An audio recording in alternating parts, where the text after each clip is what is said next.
사도행전 23장 11절에서 16절까지의 말씀 보겠습니다.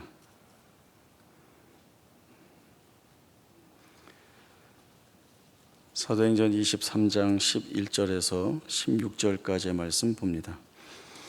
그날 밤에 주께서 바울 곁에 서서 이르시되 담대하라. 내가 예루살렘에서 나의 일을 증언한 것 같이 로마에서도 증언하여야 하리라 하시니라. 날이 새매 유대인들이 당을 지어 맹세하되 바울을 죽이기 전에는 먹지도 아니하고 마시지도 아니하겠다 하고 이같이 동맹한 자가 40여 명이더라.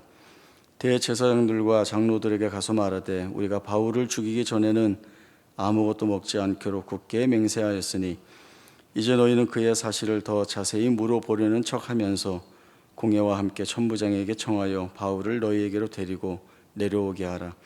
우리는 그가 가까이 오기 전에 죽이기로 준비하였노라 하더니 바울의 생질이 그들이 매복하여 있다함을 듣고 와서 영내에 들어가 바울에게 알린지라. 아멘. 전도 여행을 마치고 예루살렘으로 올라온 바울은 성령께서 말씀하신 대로 유대인들에게 결박당하게 되고 죽임을 당할 위기에 놓이게 됩니다. 성내가 소란스러워지자 천부장이 군대를 이끌고 들어와서 소란의 원인이 된 바울을 사로잡게 됩니다. 그리고 그 이튿날 진상조사를 위해서 제사장과 공회원들 앞에 바울을 세워두고 이야기하게 됩니다. 법대로 모든 절차가 이루어지는 것처럼 보입니다. 그래서 자신의 상황을 설명을 잘 해서 이해가 되면 풀림을 받게 되고 또 그렇지 못하면 또 다른 법적인 절차를 밟아야 되는 것처럼 보여집니다. 그러나 절차는 그렇게 보여지지만 사실 유대인들의 마음속에는 바울을 죽이겠다 하는 것 외에는 다른 아무 생각이 없는 상황 가운데 있습니다. 이런 상황 가운데 홀로 버려진 것 같은 바울은 모든 상황이 자신에게 불리하게 돌아가고 또 그 일들은 두려운 일일 수밖에 없습니다. 아마 그런 처지 속에서 이런 생각 해보지 않았을까요? 내 사역이 여기까지인가 보다. 여기에서 주를 위해 복음을 위해 죽임을 당할 수도 있겠구나라고 하는 생각입니다. 그러나 그날 밤에 주님께서 바울을 찾아오십니다. 찾아오셔서 곁에 서서 하시는 말씀이 내가 예루살렘에서 나의 일을 증언한 것처럼 로마에서도 나의 일을 증언하여야 하리라 라고 하는 말씀을 주십니다. 이 말씀에는 바울에게 완전히 보장되는 것 두 가지가 있습니다. 첫 번째는 바울은 이제 로마에 갈 수밖에 없습니다. 로마에 가기 전까지는 그에게 어떤 그 죽음도 막을 수가 없습니다. 로마에 가야 됩니다. 그리고 로마에 가서는 예루살렘에서 주의 일을 증언한 것처럼 로마에서도 주의 일을 증언하여야 하는 것입니다. 주님께서 정하신 일이 바로 이것이라는 것을 분명하게 알려주고 있습니다. 사람이 이제 어떤 일을 하려고 하면 그 일을 하겠다라고 하는 마음의 작정을 합니다. 일을 어떻게 해야지라고 하는 마음의 결단을 갖게 되고 그리고 그 일을 하기 위해서 여러 계획들을 세우게 됩니다. 그러나 작정했다고 해서 또 계획을 아주 세밀하게 잘 세웠다고 해서 그 일을 반드시 할 수 있게 되는 것은 아닙니다. 왜냐하면 변수가 많기 때문에 그렇습니다. 마음이 바뀔 수도 있고 상황이 달라질 수도 있습니다.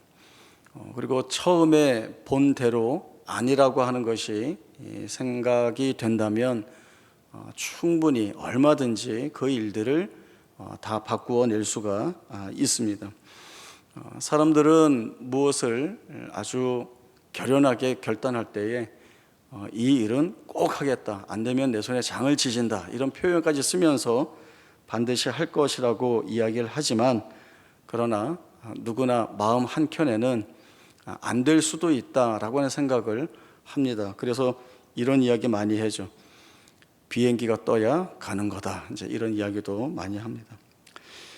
왜 이런 일들이 일어나는가 하면 사람이라고 하는 존재는 여러 조건에 묶이게 됩니다. 또 이런저런 상황에 많은 제약을 받을 수밖에 없습니다. 결국 이 말은 사람은 완전하지 않다, 한계가 있다라고 하는 것을 여실히 드러내게 됩니다. 그러나 하나님은 다릅니다. 하나님은 하나님이 정하신 목적이나 뜻이 잘못되었거나 틀렸다고 해서 그 일을 바꾸거나 고치거나 보류하거나 취소하시지 않습니다. 왜냐하면 하나님이 작정하시고 섭리하시는 것은 그분이 지니신 영원하고 완전한 지혜와 그리고 높으신 권능과 능력으로 일하시는 하나님이시기 때문에 그렇습니다. 하나님이 정하시면 그 어느 것도 그 정하신 대로 이루어지는 것, 이것이 하나님이 하시는 일이고 하나님의 백성들, 성도들이 온전히 바라보아야 하는 일들입니다.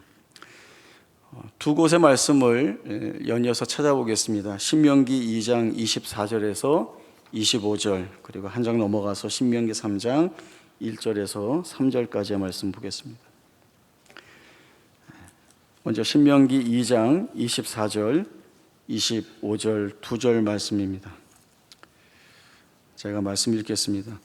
너희는 일어나 행진하여 아르논 골짜기를 건너라. 내가 헤스본 왕 아모리 사람 시온과 그의 땅을 내 손에 넘겼은즉 이제 더불어 싸워서 그 땅을 차지하라. 오늘부터 내가 천하만민이 너를 무서워하며 너를 두려워하게 하리니 그들이 내 명성을 듣고 떨며 너로 말미암아 근심하리라 하셨느니라.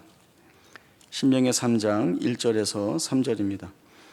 우리가 돌이켜 바산으로 올라가매 바산왕 옥이 그의 모든 백성을 거느리고 나와서 우리를 대적하여 에드레이에서 싸우고자 하는지라. 여호와께서 내게 이르시되 그를 두려워하지 말라. 내가 그와 그의 모든 백성과 그의 땅을 내 손에 넘겼으니 내가 헤스본에 거주하던 아모리 족속의 왕 시온에게 행한 것과 같이 그에게도 행할 것이니라 하시고 우리 하나님 여호와께서 바산왕 옥과 그의 모든 백성을 우리 손에 넘기심에 우리가 그들을 쳐서 한 사람도 남기지 아니하였느니라. 아멘. 40년의 광야 생활을 마친 이스라엘 백성들은 가나안 땅에 이제 들어가게 됩니다. 모세는 아모리 왕 시온과 바산왕 옥과의 전쟁을 이야기하면서 백성들에게 말씀을 회고하고 있습니다. 이 두 왕과의 전쟁은 장차 가나안 정복 전쟁에서 똑같이 적용되는 하나의 사례의 첫 출발이 됩니다. 그래서 하나님께서 이스라엘 백성들에게 우리가 아모리 군대와 싸워서 이길 수 없다라고 하는 마음을 가질 정도로 그 시대의 그 지역의 가장 강력한 군대라고 할 수 있는 아모리의 군대, 그리고 바산에 있는 왕 옥의 군대가 사실은 이스라엘 백성들에게 두려움 그 자체입니다. 그들과 싸워서 이길 수 없고 그들을 넘어서 가나안 땅에 갈 수 없다라고 하는 것이 일반적으로 지니고 있는 생각입니다. 그러나 하나님께서 이 두 왕과의 전쟁 전에 주시는 말씀이 무엇인가 하면 동일합니다. 그들을 내 손에 이미 넘겼다라고 하는 말씀입니다. 전쟁을 시작하지 않았지만 하나님께서 주신 말씀은 이미 넘겼다입니다. 그러니 너희는 두려워하지 말고 그들과 전쟁하여 그들을 무찌르라 라고 하는 말씀을 주시고 있습니다.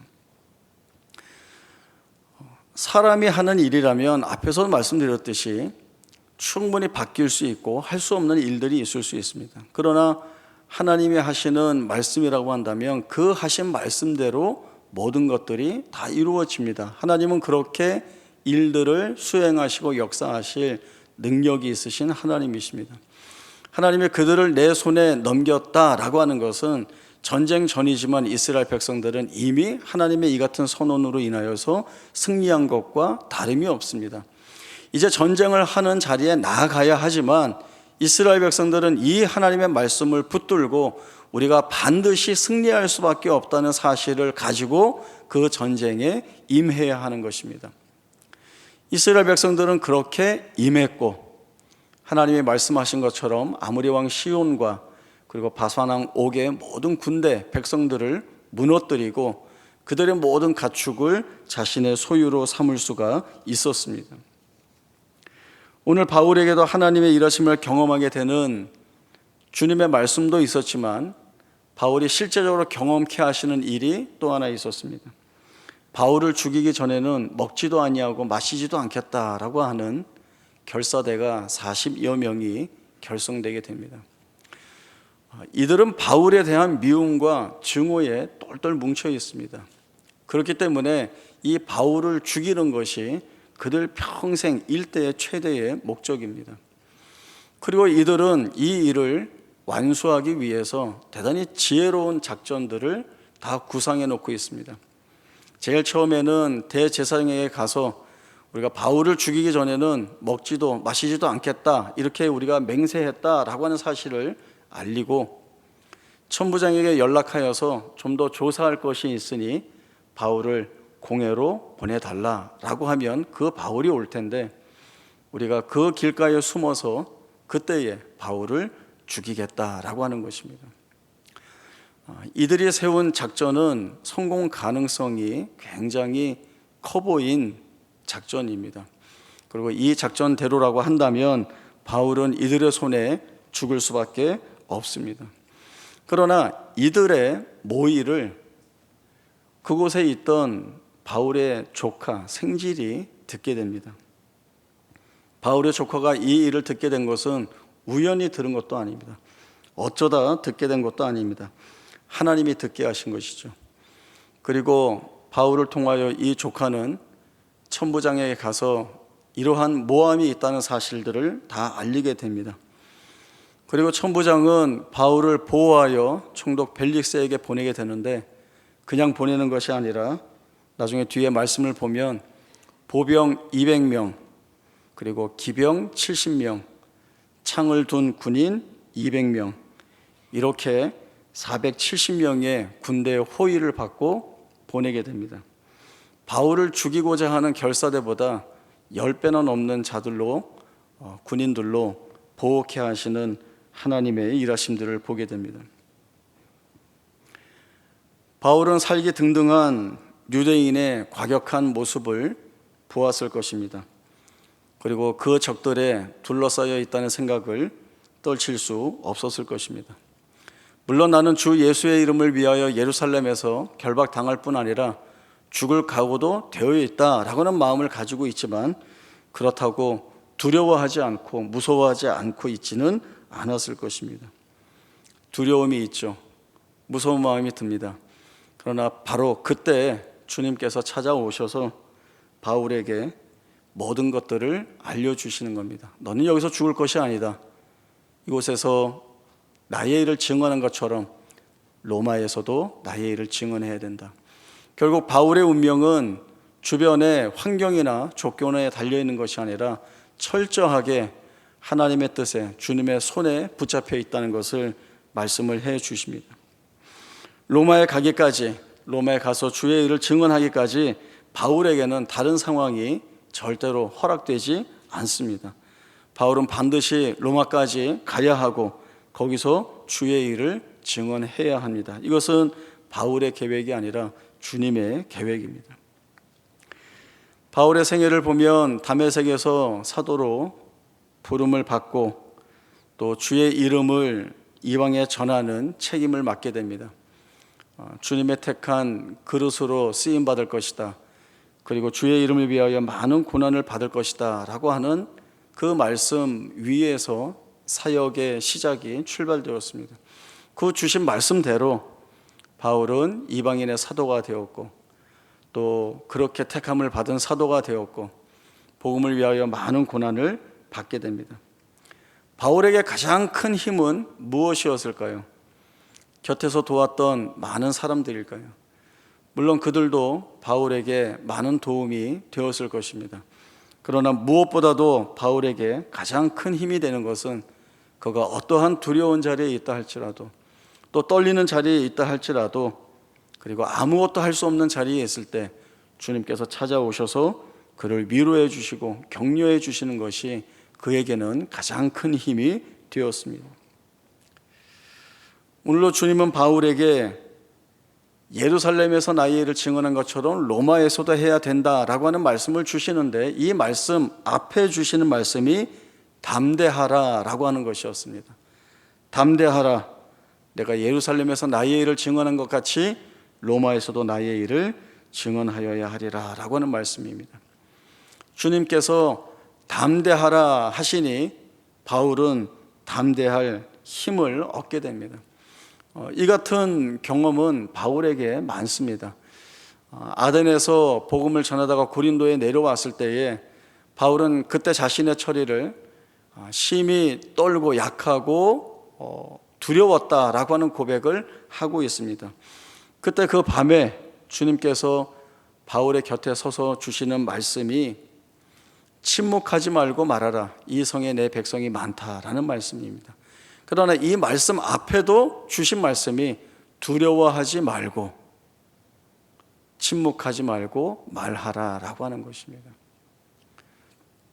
주님의 이 같은 말씀은 바울에게 큰 용기가 되는 말씀입니다. 두려워할 자리에서 두려워하지 않아도 된다는, 왜냐하면 그것은 그저 마음속에 어떤 자신의 결단을 각성시켜서 자신의 의지나 노력으로 두려움을 떨쳐내는 것이 아니라 모든 것을 아시고 그리고 모든 것을 다 이루시는 그 주께서 주시는 말씀이기 때문에 두려워하지 않을 이유가 바로 거기에 있는 것입니다. 나중에 바울이 가이사에게 재판을 청구하여서 로마로 가게 됩니다. 미결수의 신분이기 때문에 그 죄수 호송선을 타고 가게 됩니다. 항해 중에 유라굴로라는 큰 광풍을 만남으로 인하여서 배가 파손될 위기에 있었습니다. 구원의 여망마저 보이지 않을 때, 많은 사람들이 두려워할 때, 그때 다시금 여호와의 사자가 바울에게 주신 말씀은 이 모든 사람들이 내 손에 맡겨졌다라고 하는 것이죠. 그 다음날 사람들에게 너희는 아무 생명도 상하지 않는다, 너희가 다 안전할 것이라고 하나님께서 나에게 말씀해 주셨는데 그대로 되리라고 내가 믿는다, 그 하나님 내가 믿는다라고 하는 이야기를 하게 됩니다. 주님이 주신 말씀, 로마에서도 증언하여야 하리라 라고 하는 이 말씀을 더 정확히 풀어내면 내가 너를 로마에서 증언하게 하겠다라고 하는 말씀이 됩니다. 주님이 가지고 계시는 분명한 목적을 바울에게 알려주시고, 바울은 그 주신 말씀에 힘 얻어 다시금 자신의 로마 사역에 대한 소망과 기대를 갖게 됩니다. 우리의 삶에도 두려워할 만한 일들이 많이 있습니다. 또 우리의 삶에도 우리를 시험하고 미혹하게 만드는 일들이 대단히 많이 있습니다. 이러한 때에 우리가 갖는 오해는 내가 열심히 하면, 내가 잘하면 이 고난과 이 시험과 이 미혹함을 넘어갈 수 있다라는 생각입니다.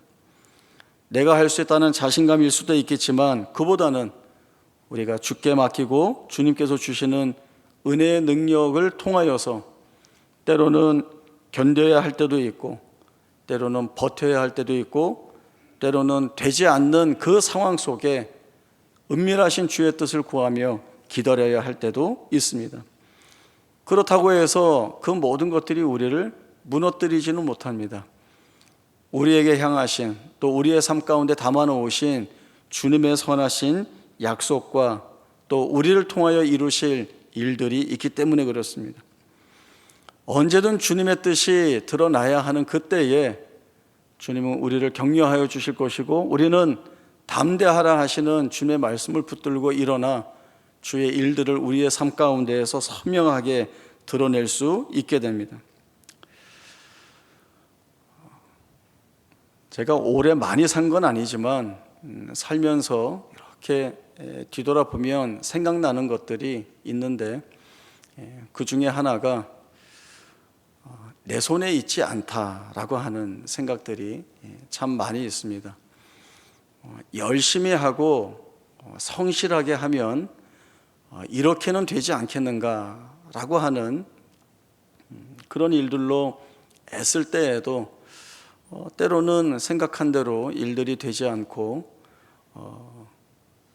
잘 안 되는 것들을 보게 되죠. 그러면 이제 돌아보게 됩니다. 과연 그러면 어떻게 해야 되나?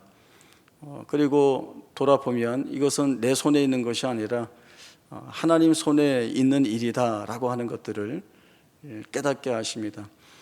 그런 것들을 깨닫게 하심으로 저 자신을 더 겸손하게 낮추시고 또 하나님 앞에서 내 스스로 무익하다는 고백을 하게 하고 그리고 온전히 주의 도우시는 손길만 바라보게 하시는 것, 그것이 하나님께서 자신의 성도들에게 자녀들에게 담대하게 일할 수 있는 그리고 또 그 사역을 해 나갈 수 있는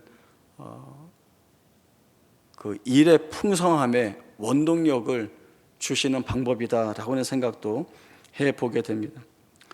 우리가 가장 고통스럽고 힘들 때 주님께서 주시는 위로와 격려로 이 자리를 잘 견디고 또 이전보다 더 나은 자리에 서겠다라고 하는 그러한 결심들이 있어야 합니다. 이건 다른 것이 아니라 말씀이 위로가 되고 기도가 힘이 되는 자리로 주께서 우리를 이끄신다라고 하는 것입니다. 내가 주님을 필요로 하면 주님 언제든 우리에게 찾아오십니다. 그리고 찾아오셔서 두려워하지 않게 만드시고 또 우리에게 채워주실 것들 채워주심으로 인하여서 지치지 않게 그리고 지지 않게 주의 일을 잘 감당해 나가도록 하나님께서 은혜를 베풀어 주십니다.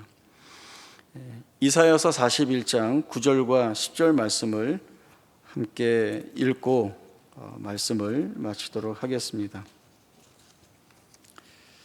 이사야서 41장 9절과 10절 말씀입니다. 저희 함께 8절부터 10절까지의 말씀입니다. 함께 읽어보겠습니다. 시작. 그러나 나의 종 너 이스라엘아, 내가 택한 야곱아, 나의 벗 아브라함의 자손아, 내가 땅에서부터 너를 붙들며 땅 모퉁이에서부터 너를 부르고 내게 이르기를 너는 나의 종이라. 내가 너를 택하여 싫어하여 버리지 아니하였다 하였노라. 두려워하지 말라. 내가 너와 함께 함이라. 놀라지 말라. 나는 내 하나님이 됨이라. 내가 너를 굳세게 하리라. 참으로 너를 도와주리라. 참으로 나의 의로운 오른손으로 너를 붙들리라. 자, 이 하나님께서 붙들고 계시니 우리의 삶에 처해지는 모든 두려운 것들을 다 떨쳐내고 이 자리에서 하나님께서 나를 통하여 이루어내실 일들이 무엇인가, 또 이 자리에서 나를 깎아내시고 다듬어 만들어내시는 그 풍성함이 무엇인가를 돌아보며 어떤 자리에서든 주께서 주시는 은혜로 살겠다는 귀한 다짐들이 있기를 바랍니다. 기도하겠습니다. 하나님 아버지, 은혜를 감사합니다. 바울은 숱한 어려움과 고난 가운데 있었지만 그때마다 우리 주님 찾아오셔서 위로해 주시고 격려의 말씀을 주셨습니다. 두려운 자리에 있지만 두려워하지 말라 하셨고, 그리고 절망스러운 자리에 있지만 절망이 바울의 몫은 아니었습니다. 주님께서 함께하여 주시기에 바울은 두려워하지 않고 자기에게 맡겨주신 그 복음의 사역들을 감사함으로 감수해 나갔습니다. 오늘도 우리에게 그 은혜가 있기를 원합니다. 우리가 많은 고난과 시험과 어려움 가운데 있다 할지라도 주님을 붙들고 나아갈 때에 우리의 삶 가운데에서 풍성하게 드러내실 하나님의 놀라운 역사를 소망하고 기대합니다. 우리를 통하여 일하시고 또 그 하나님의 베풀어 이루시는 일들이 우리에게 증거가 되어 하나님의 자녀로 사는 복됨을 마음껏 누리는 주의 택함받은 자녀의 그리고 거룩한 성도의 삶이 되게 하여 주옵소서. 거룩하신 예수님의 이름으로 기도하옵나이다. 아멘.